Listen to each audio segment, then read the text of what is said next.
Hello, everybody, and welcome to another great episode of the Gridiron Glory podcast here with Tad and Will. We're here to bring you hot content in the very cold month that is January. If you're here in the U.S. with us, which we're assuming most of you are. Yeah. So we're here to talk to you today about a Week 18 matchup, the regular season finale for these two teams, the season finale for the Bears. And they went on the road, Tad, in the oldest rivalry in the NFL, that is the Chicago Bears and the Green Bay Packers. Two teams that you just love, am I right? He's a Vikes fan. So anyways, Tad, this is a Bears win. Like, okay, amidst everything that's been going on, amidst, it's Caleb Williams' rookie season, you kind of hoped it would go a little bit better than what it has. To go on the road and go into that building for this franchise, just from the perspective of the Bears. I mean, I would say that this win, probably for the morality of them, uh, overshadows a lot of what has gone wrong this year.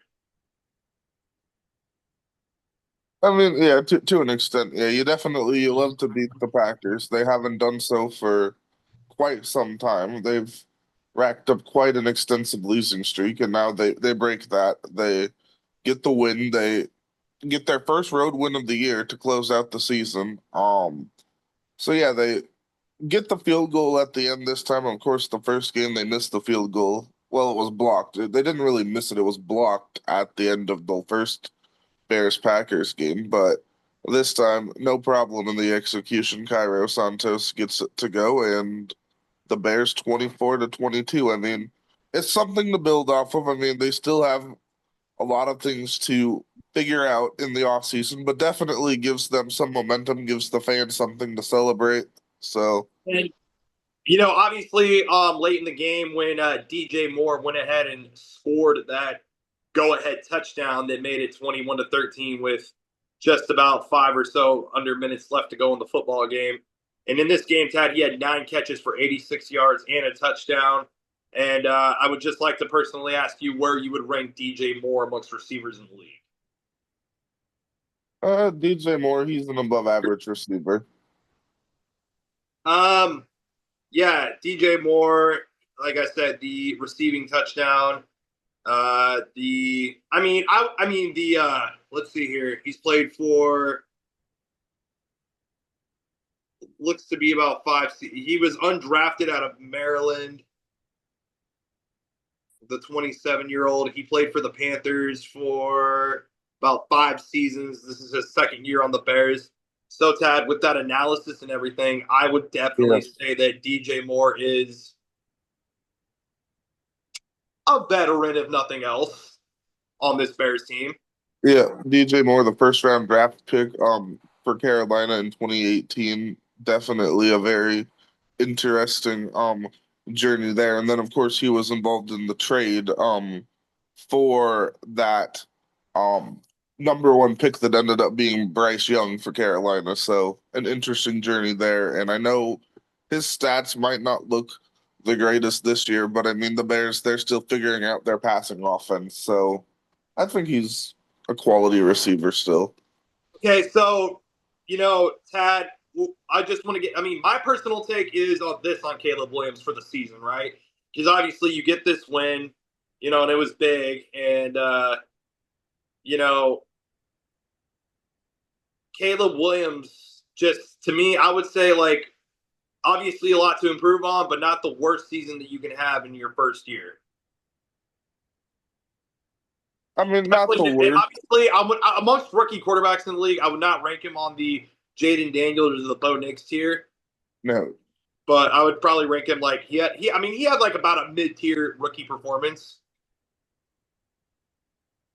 I mean they were definitely hoping for more explosiveness, for more big plays, for Caleb Williams to be Caleb Williams, and maybe that'll come throughout his career. But yeah, I mean, in the end, I mean, that he showed flashes, but just a lot of performances where he's struggling to even hit 200 yards. I mean, they want to Okay, see it grow. but one thing I was certainly impressed about in this game, Tad. Okay, so obviously it's 22-21, less than 40 seconds left. You know, you're back on your own 30, and you lead a drive. You lead a drive, Tad, down the field. You take leadership of that. You even have a moment where it's 3rd and 11, and you get a really good pass up the middle. You get the completion, and then you get the team set up in order to kick the field goal, and it goes in. So, I mean, Tad, it the last drive for Caleb Williams of the season was super clutch, and he should definitely carry that momentum into the offseason and It next season. was definitely super clutch. Over here we like to call drives like that legacy drives where you Yes. have everything on the line. You have a chance. The way I personally define a legacy drive, and that's kind of just my own thing, is where you have a chance to either tie the game or take the lead um late in the fourth quarter. Um, no real set time. That's kind of just based on the vibe. But if you get the touchdown or the field goal to win the game, tie the game, do whatever needs to be done, then you had a successful legacy drive. And Now, Williams certainly did that. unfortunately for the Green Bay Packers, you did hate to see the injury to Jordan Love. Certainly, you never want to see any injuries there. Jordan Love a bit injured. Josh Jacobs was a bit banged up as well, but I think that was more precautionary. But for Jordan Love, I mean, you want to see your main guy there. In the playoffs for sure. He's been limited in practice, but it seems more likely than not he'll be playing on in their playoff game as we look forward to that. Now I'm not sure of the exact draft order, but I do believe that the Chicago Bears do get a top 10 pick. Yeah, looking at the draft, they will definitely be having a quality pick. I mean, they definitely did themselves no favor by winning the game in terms of the draft, but they'll still have a fairly solid pick. They'll actually have the number 10 pick overall. So that is The something that they'd have to look forward to. I mean, the Denver Broncos got the number 10 pick last season, and we saw who that turned out to be, Mr. Bo Nix. So Sure. a very solid pick there for the Chicago Bears. Yes. I would honestly, okay, so to me, it's like the way I like to do this when a season concludes, based off of what I saw for the Bears this season, this is about the season that we predicted for them, Tad. Yeah. I would definitely say you probably need to go out there and get like a solid like top secondary player, like a secondary player, maybe like a safety or a corner, potentially even a defensive lineman to kind of fill the void that Khalil Mack left. I Sure. would kind of say some maybe you go out and you get a top defensive player. That's my take, just based on what I've seen. If I was Chicago, I think I would personally take a little different route. I'd look at heavily investing in the offensive line. I don't know if they want to do that through the draft or through free agency, but you certainly want to do a better job of protecting your franchise quarterback as you move forward throughout the journey. They did solid against Green Bay. They only gave up one sack, but throughout the season it's been a big struggle, so I would definitely think they'd be interested in investing heavily in the offensive line in the offseason, one way or the other. Yeah. Um, for the Green Bay Packers, they will be in the playoffs. And Christian Watson, it does appear that he did tear his ACL as well, which you hate to see that too. Um, but they will be playing the Philadelphia Eagles on the road. I'm not sure of Jordan Love's health status or anything, but They think he's going to play. they do think he's going to play. Though, something worth noting in that game, Jalen Hurts, his health status is still in question for that game. So a very interesting, a very interesting thing that might pan out from that. I mean, Hurts hasn't cleared the concussion protocol as of the time of this recording. That may change between and that could change at any moment, honestly. But they think Hurts is gonna play, but that's a bit more up in the air, and it seems more likely than not that Love is gonna play.